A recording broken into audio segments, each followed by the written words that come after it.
किसान भाइयों, राम राम, सत श्री अकाल, वाहिगुरु जी का खालसा, वाहिगुरु जी की फतेह। आज हम इस वीडियो के माध्यम से पूरे देश के किसानों के पास ये एक मैसेज पहुंचाना चाहते हैं कि जो हम एमएसपी की गारंटी का कानून मांग रहे हैं, या जो हम डॉक्टर स्वामीनाथन की रिपोर्ट के अनुसार फसलों का भाव मांग रहे हैं, उसकी जब बात की जाती है तो बहुत सारे तथाकथित बुद्धिजीवी और इकोनॉमिस्ट आगे आते हैं और इस बात का बवाल खड़ा कर देते हैं कि अगर एमएसपी की गारंटी का कानून दिया जाएगा तो भारत सरकार को लगभग 17.5 लाख करोड़ रुपया चाहिए होंगे। उनका कहने का मतलब ये होता है कि देश के खजाने के ऊपर, देश की इकोनॉमी के ऊपर 17.5 लाख करोड़ रुपए का और बोझ पड़ने वाला है, ये कहते हैं और बहुत बड़ा बवाल खड़ा कर देते हैं। और पूरे देश के लोग, जिन बेचारों को इसके आंकड़े के बारे पता नहीं, इसकी सच्चाई के बारे पता नहीं, वो किसानों के अंदर और किसानों के प्रति अपने अंदर गलत परसेप्शन बना लेते हैं, गलत समझ बना लेते हैं कि भाई ये तो किसान गलत मांग कर रहे हैं। आज इसी के ऊपर चर्चा करने के लिए, कुछ बातें करने के लिए हम आपके सामने आए हैं कि देखिए, 23 फसलों के ऊपर हम एमएसपी की गारंटी का कानून मांगते हैं। हमारा सभी फसलों के ऊपर हम बार बार चर्चा कर रहे हैं, हमारी टीम चर्चा कर रही है, विचार कर रही है बहुत गहनता के साथ। सवाल ये है कि ये जो लोग बात कहते हैं, इसमें कितनी सच्चाई है। वास्तव में क्या सच में यही 17.5 लाख करोड़ रुपया चाहिए क्या किसान की सभी पूरी की पूरी 23 की 23 फसलें खरीदने के लिए, या बात कुछ और है। देखिए, किसी ने ये कह दिया, जो किसानों के खिलाफ बोलने वाले लोग हैं, उन्होंने ये कह दिया कि 17.5 लाख करोड़ चाहिए।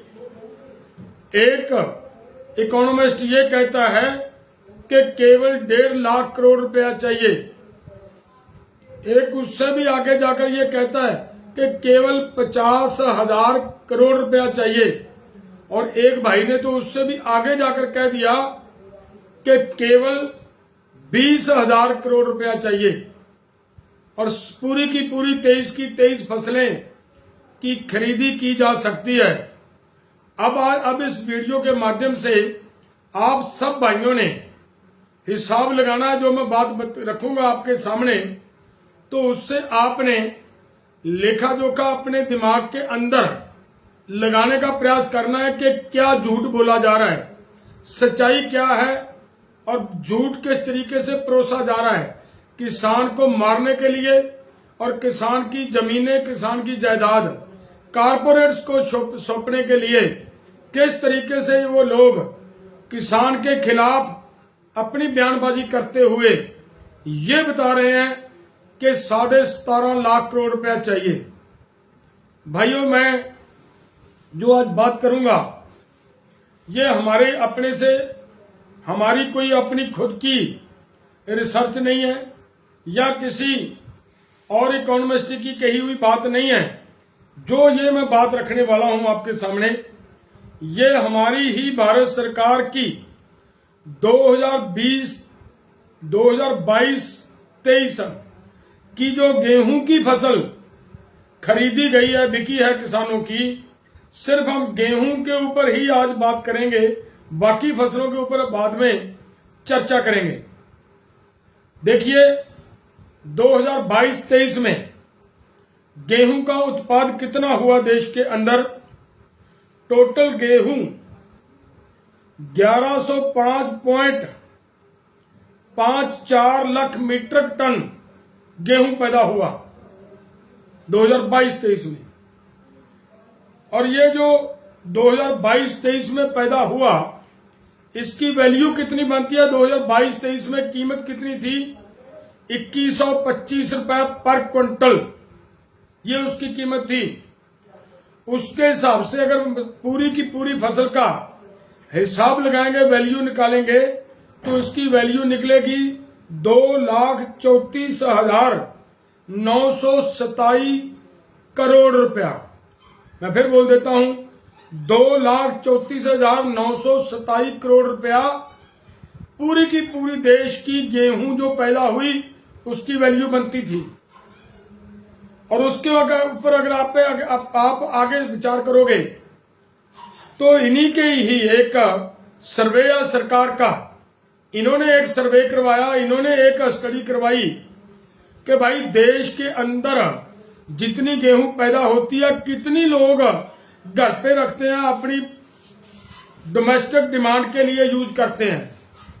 तो वो जो इनकी रिसर्च है, वो जो इनकी स्टडी है, वो ये बताती है, 2005 की स्टडी है, कि भाई 36.68% पूरे प्रोडक्शन का देश का किसान अपने घर पे खाने के लिए, अपने पशुओं के लिए, अपना आगे की फसल के सीड के लिए, कुछ अपने मजदूर भाइयों के लिए, कुछ और इस्तेमाल करता है वस्तुओं में, कहीं कुछ उसकी जब वो कटाई करता है तब उसका खेत में खराब हो जाता है, कुछ रास्ते में जाता है मंडी में लेकर, जब तब रास्ते में कुछ उसका नुकसान हो जाता है, जब मंडी में ले जाता है कुछ नुकसान वहां पे हो जाता है। ये पूरे का पूरा हिसाब किताब जब लगाया उन्होंने, तो उसमें ये निकला कि 36.68% गेहूं मार्केट में, बाजार में आई ही नहीं। और ये जो गेहूं नहीं आई, इसकी वैल्यू बनती है 86,170 करोड़ रुपए। जो मार्केट में गेहूं नहीं आई उसकी वैल्यू, उसकी कीमत बनती है 86,170 करोड़ रुपए उसकी वैल्यू बनती है, उसकी कीमत बनती है। जो किसान ने अपने घर पे रख ली, सरकार को कोई पैसा नहीं देना पड़ा इसके ऊपर। जो सरकार ने खरीदी कितनी, उस पर अगर चर्चा करें तो भाइयों, सरकार ने खरीदी, केवल एफसीआई ने जो खरीदी 2022-23 में, वो खरीदी 262 लाख मीट्रिक टन। जो 262 लाख मीट्रिक टन एफसीआई ने खरीदी गई, अगर उसका वैल्यू निकालेंगे 2125 रुपए पर क्विंटल के हिसाब से, तो वो बनती है 55,675 करोड़ रुपए। उसकी वैल्यू ये बनती है, जो सरकार ने पे किया देश के किसानों को, वो ये बनता है। उसके आगे सरकार को इससे क्या निकला, क्या बचा, मैं वो बात कहना चाह रहा हूं। उसी साल इसमें से सरकार ने 71 लाख मीट्रिक टन गेहूं को ऑक्शन के ऊपर, बोली के ऊपर बेच दिया आगे। वो जब बेचा जा रहा था, उसकी जो इन्होंने मिनिमम प्राइस तय की थी, वो एमएसपी जो 2125 रुपए पर क्विंटल थी, यहां से शुरू की थी कि इसके ऊपर इससे खरीदनी पड़ेगी जो खरीदेगा। इसका मतलब यह निकलता है इसमें भी कोई नुकसान नहीं हुआ। 71 lakh metric ton, 262 lakh metric ton दे विचों 71 लाख मीट्रिक टन गेहूं 2125 रुपए पर क्विंटल के हिसाब से ऊपर रेट पर बिकी इनकी। घाटा पड़ने का तो सवाल ही नहीं पैदा होता, सगों इसकी बजाय इससे कमाई हुई, इनकम हुई सरकार को, क्योंकि ये बहुत ज्यादा ऊपर रेट पे बिकी थी। तो मेरा कहने का मतलब क्या है, जब 262 में से 71 लाख मीट्रिक टन निकाल देते हैं, तो जो बाकी बचती है उसमें से कुछ गेहूं इनकी हर साल डैमेज होती है। जो डैमेज होती है उसका क्या करते हैं, सवाल ये समझने वाला है। डैमेज हुई गेहूं को ये व्यापारी को बेच देते हैं और बिल्कुल मिट्टी का भाव बेच देते हैं। यहां पे इंपॉर्टेंट खेल समझने वाली है, व्यापारी फिर इसका आगे जाकर क्या करते हैं, इसी गली सड़ी गेहूं से व्यापारी आगे जाकर शराब बनाकर बेचते हैं। जब ये मिट्टी के भाव खरीदी हुई गेहूं को व्यापारी शराब में कन्वर्ट करके बेचते हैं तो फिर करोड़ों रुपए उसी गली सड़ी गेहूं का वो कमाई करते हैं। क्यों? सरकार क्यों नहीं करती वो? अगर यह काम ईमानदारी से उन व्यापारियों को लुटवाने की बजाय हमारी सरकार करे तो बड़ा आसान काम है। जितनी गेहूं खरीदने के ऊपर इन्होंने पैसा खर्च किया 55,675 करोड़ रुपया टोटल, हालांकि इससे 71 लाख मीट्रिक टन का पैसा अलग बेचकर कमाई अलग हो चुकी है, तो फिर भी इसमें से जितना पैसा हमारे मजदूर भाइयों को फ्री में अनाज देने के लिए इन्होंने ये खर्च किया, उससे कहीं ज्यादा रुपए वो शराब से जो व्यापारी कमाई करता है वो हमारी सरकार कमाई कर सकती है। व्यापारी को कमाई करवाई जा रही है और देश के किसान को लूटा जा रहा है। आगे जो मैं दूसरी बात कहनी चाह रहा हूं, ये तो सरकार की खेल आपके सामने आ गई। यहां पे 1 रुपया भी सरकार की जेब से जाने वाला नहीं है। अगर सरकार वही गली सड़ी गेहूं की शराब खुद बनाकर देश के लोगों को सप्लाई करे तो।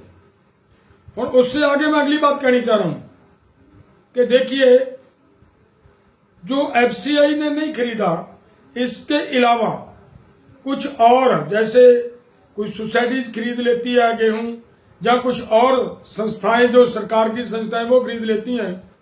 वो उन्होंने बताया उसी स्टडी के अंदर कि 9.5%, 9.42% गेहूं उन एजेंसियों ने, उन संस्थानों ने खरीदी। वो जो खरीदी वो टोटल बनती है 104.14 लाख मीट्रिक टन, और इसकी जो वैल्यू बनती है वो बनती है 22,390 करोड़ रुपए। ये भी उन संस्थानों ने खरीदी है। हुण इस तो अगे जिहड़ी बाकी बची, जो बाकी बच चुकी गेहूं है वो केवल 334.97 लाख मीट्रिक टन गेहूं बचती है केवल, जो मार्केटेबल है, मार्केट में बिकनी है, जिसके लिए हमारा देश का किसान एमएसपी मांग रहा है कि भाई ये भी खरीदो, लेकिन वो खरीदने से हमारी सरकार भाग रही है। उसकी जो वैल्यू बनती है, कीमत बनती है, वो बनती है 72,018 करोड़ रुपए। ये जो 334.97 लाख मीट्रिक टन बकाया बचती है जो व्यापारियों ने खरीदनी है, उसकी कीमत 72,018 करोड़ रुपए बनती है। अगर इसको ये व्यापारी ने खरीदी है तो फिर व्यापारी तो कभी भी उसको कम रेट पे नहीं बेचेगा। ये भी क्लियर हो गया।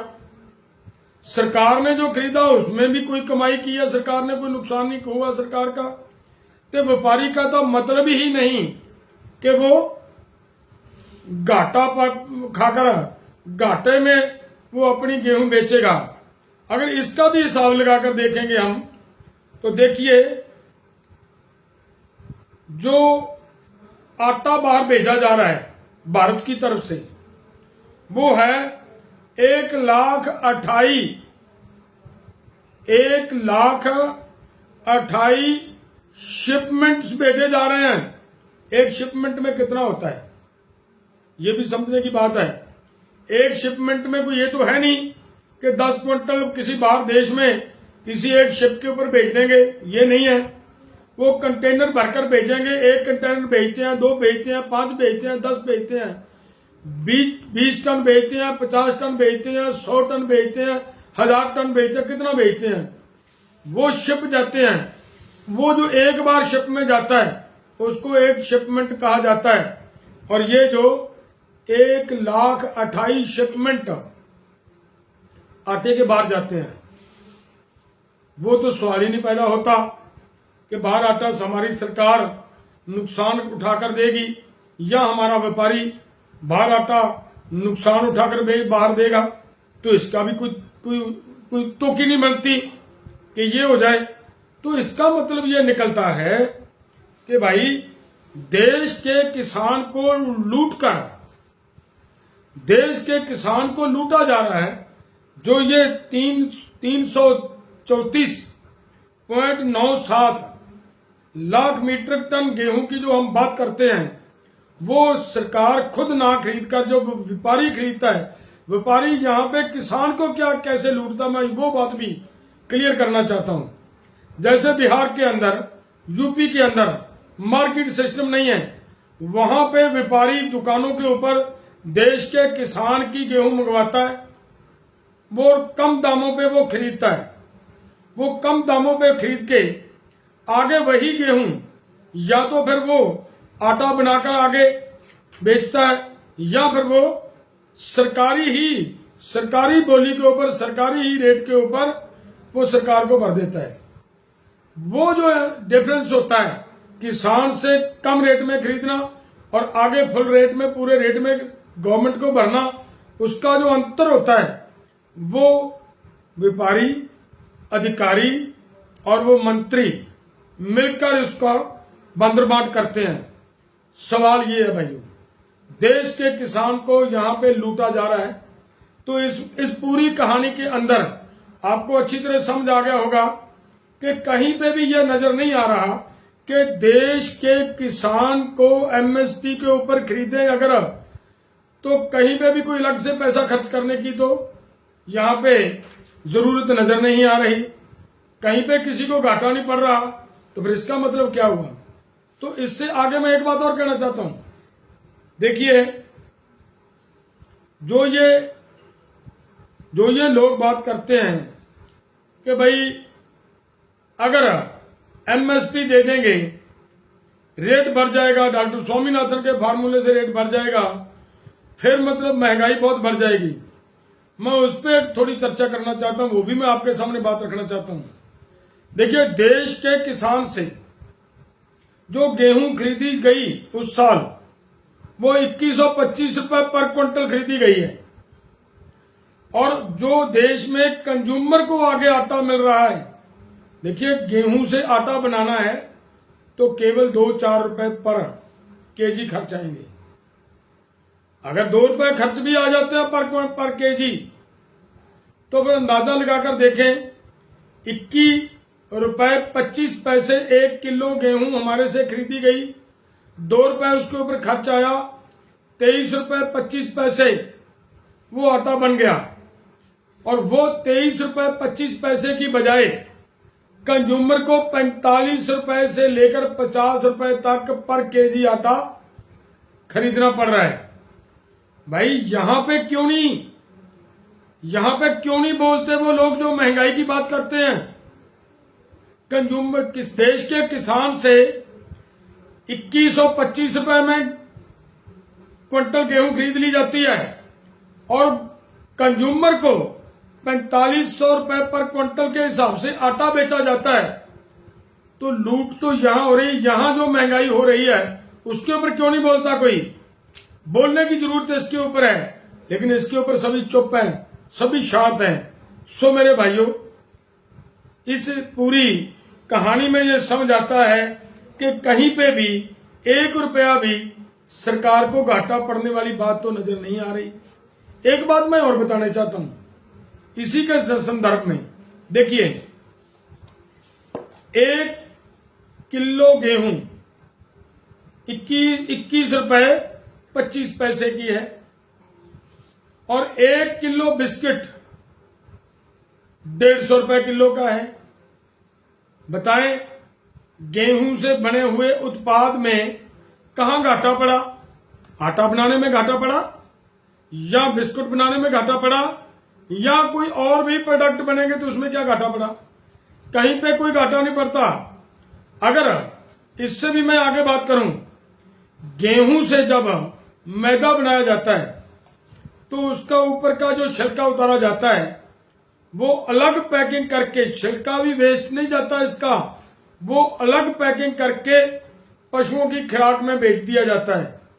और वो जो उसका मैदा बनता है उसकी कीमत तो ना 50 रहती है, ना 25 रहती है, ना 45 रहती है, उसकी कीमत तो फिर कहीं की कहीं बढ़ जाती है।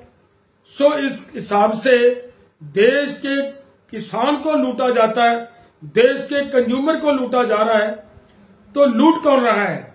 हमारी सरकार मीडिएटर्स के माध्यम से, व्यापारियों के माध्यम से देश के किसान को और देश के कंज्यूमर को लूटने और लुटवाने का काम कर रही है।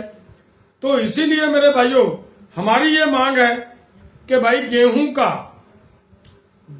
का जो हमने हिसाब किताब बनाया, इससे क्लियर हो गया कि कहीं पे भी 1 रुपया भी नहीं लगाना पड़ेगा सरकार को, उल्टा कमाई मिले होगी सरकार को। मैं वो भी क्लियर कर देता हूं सरकार को कमाई कितनी हो सकती है।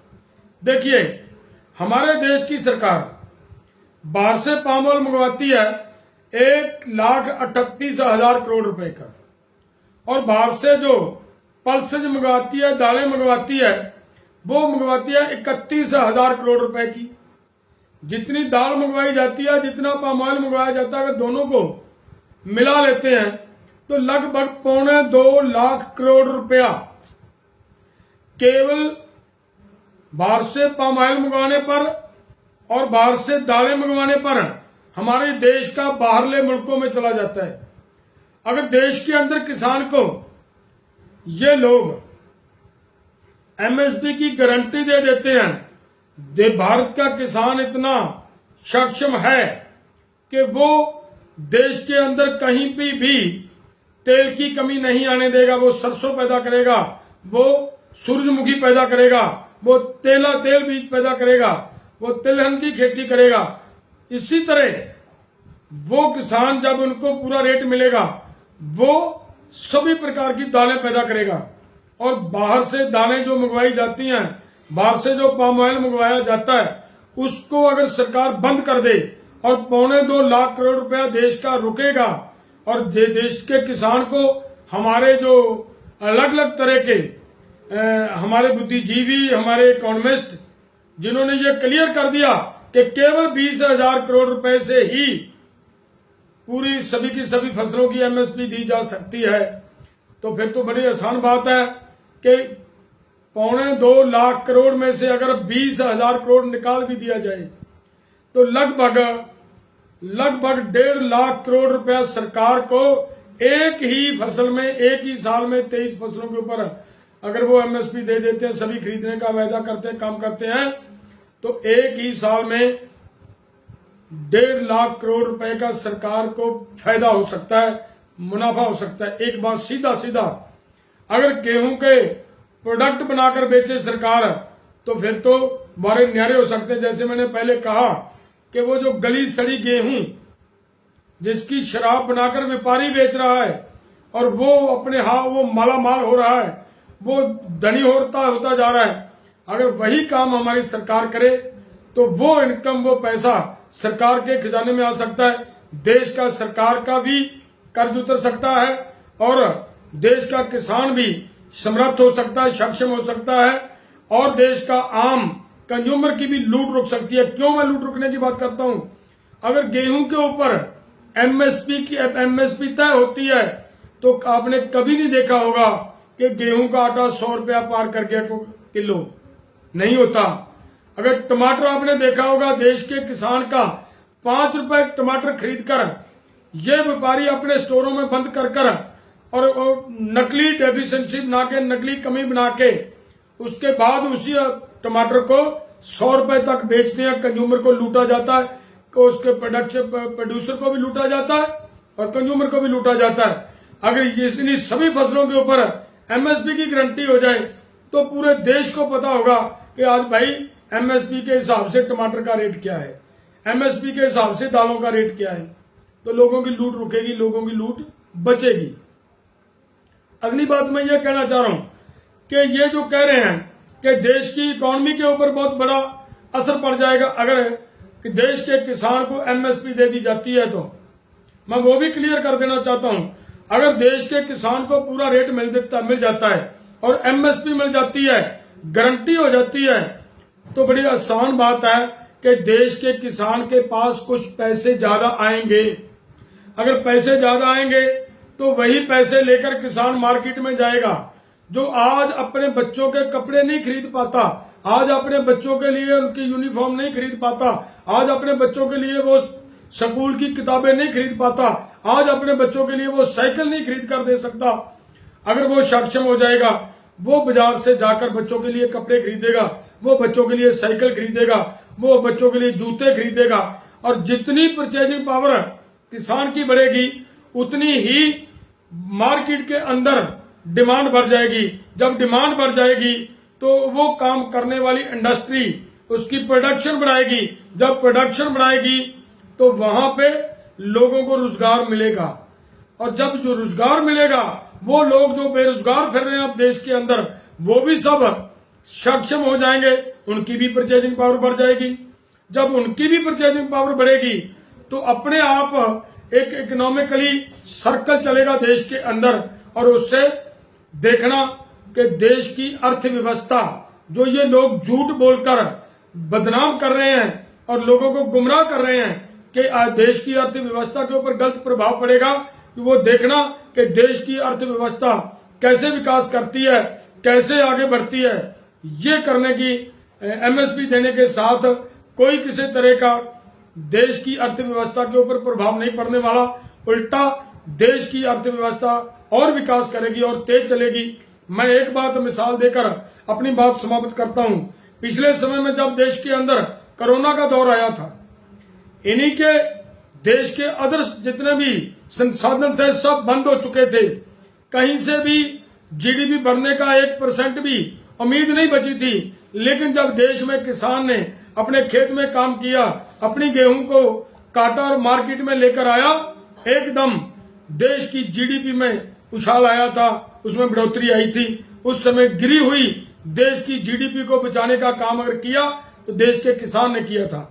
सो ये मैं कहना चाहता हूं, आज की वीडियो का मेरा मतलब यही था कि देश के किसान को केवल लुटवाने के लिए, कारपोरेट्स के हाथ में देश के किसान की जमीन देने के लिए ये षड्यंत्र रचे जा रहे हैं कुछ लोगों के माध्यम से।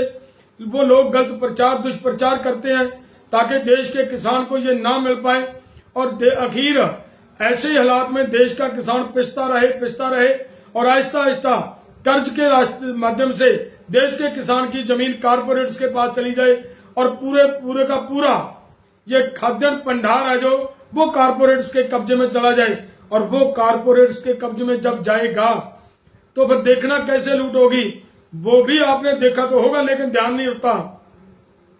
एक किसी भी कारपोरेट के मॉल के अंदर मक्की की छल्ली खरीदने के लिए चले जाइए आप, जब वो छल्ली खरीदोगे तो वो 70 से लेकर 100 रुपए तक एक छल्ली की कीमत होगी। लेकिन दूसरी तरफ देश के किसान की जो मक्की है वो 20 रुपए किलो मिल जाएगी आपको। उनकी छल्ली 70 से लेकर 100 रुपए तक मिलेगी, जिसके ऊपर केवल 100 से 150 ग्राम दाने होंगे। लेकिन इधर देश के किसान की जो मक्की है, जो देश के किसान ने उत्पाद किया, पैदा किया है, और वो केवल 20 रुपए किलो मिलेगी आपको। ये करने वाले हैं ये लोग, कारपोरेट्स के कब्जे में खेती देकर आम लोगों के हाथ से, आम लोगों की पहुंच से ये अनाज छीनने का काम कर रहे हैं। जो हमारे देश के किसान की बात ना सुनकर ये देश के किसान के साथ केवल अन्याय नहीं करते, ये पूरे देश के लोगों के साथ अन्याय करने का काम कर रहे हैं। हमारा निवेदन है कि पूरे देश के लोगों को इस आंदोलन का साथ देने की जरूरत है। सभी मिलकर आओ, इस आंदोलन का हिस्सा बने। बहुत बहुत धन्यवाद। वाहिगुरू जी का खालसा, वाहिगुरू जी की फतेह।